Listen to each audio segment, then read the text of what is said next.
Welcome back to the Explainer. So last time, we dug into how a university forges its core identity, its why. Today, we're taking the next big step. If identity is the why, then program processes are the how. We're going to dive into the higher education practice standard that's basically the architectural blueprint for every single degree a university offers. Let's get started. All right, let's start with a really big question. How do you actually build a degree that's more than just a list of classes? A solid structure that can actually stand the test of time, that can adapt, and that really serves its students. Well, the trick is to think like an architect. And this standard? This is our blueprint. But you might be thinking, why do we need such a complicated blueprint anyway? Well, it's because universities aren't operating in a vacuum, not at all. They're being shaped and pushed by some seriously powerful forces out there in the world. And here they are. This slide really captures what's going on. We've got globalization, which is connecting us all. We've got massification, and that just means more people are going to university than ever before. Then, especially in the South African context, there's this urgent, critical need for transformation and decolonization, plus lifelong learning, digital tech. You get the picture. A program can't just ignore all this. It has to be designed to respond to these realities. So how do you navigate all that complexity? Well, the standard gives us a fantastic framework that's built around four simple but really profound questions. Think of them like the first four questions any good architect would ask before they even dream of breaking ground. First up, what's the point? Why does this program exist? And does it actually reflect who we are as an institution?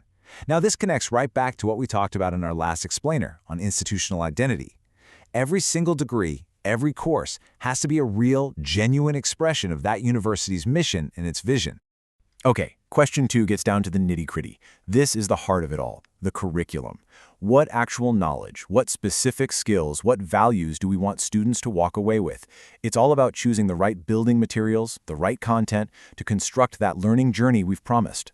Next, we get into the mechanics. How are we actually going to build this thing? This is all about the methods.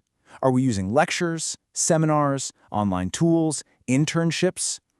These are the construction techniques, the actual tools we use to bring that blueprint to life for every single student. And finally, and this is so important, no architect would design a building without a plan for maintenance, right? How do we make sure this structure stays strong over the years? This question forces us to build in a cycle of feedback and constant improvement, making sure the program doesn't just get built, but it actually gets better year after year. So those are our four big questions. The standard then gives us a way to answer them by organizing the entire design process around three foundational pillars. Let's take a look at them. Pillar number 1 is, you guessed it, the foundation. And just like any great building, you can't skimp here. It all has to start with some really meticulous, evidence-based planning. Yeah, this isn't about guesswork. It is about doing the homework.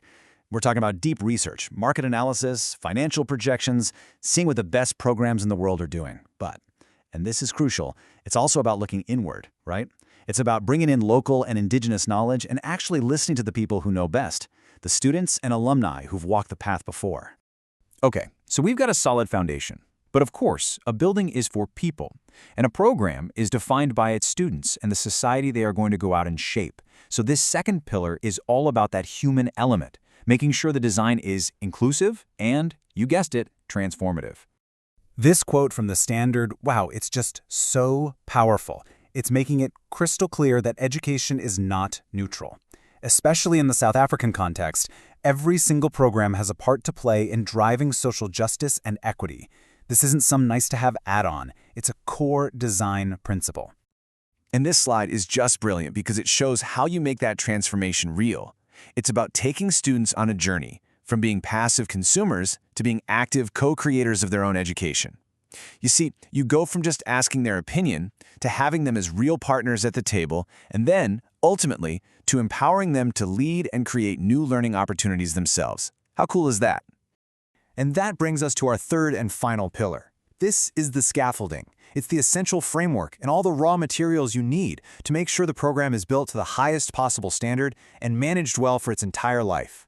This breaks it down so perfectly. See, on the one side, you've got governance. That means clear approval processes, quality checks, all that good stuff. And on the other side, you've got resources, the expert staff, the money, the buildings, the tech needed to deliver a world-class experience. You absolutely cannot have one without the other. They have to work together. So here's probably the biggest takeaway of the whole thing.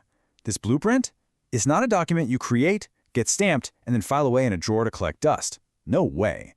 It's a plan for a living, breathing structure that has to be maintained, adapted, and improved all the time. And what that creates is this really powerful life cycle. You design it, you get it approved, sure. But then you are constantly reviewing it with real data and real feedback. And that review process feeds directly into renewal. It ensures the program never gets stale or outdated. It's a cycle of constant, thoughtful improvement. So what's the bottom line here? This standard is so much more than a simple checklist. It's a framework for having deep, critical conversations. It pushes every university to ask the hard questions to make sure that every learning structure they build is purposeful, is transformative, and is built to last. And that leaves all of us with one final thought to chew on. Is the blueprint for your education actually built for the future?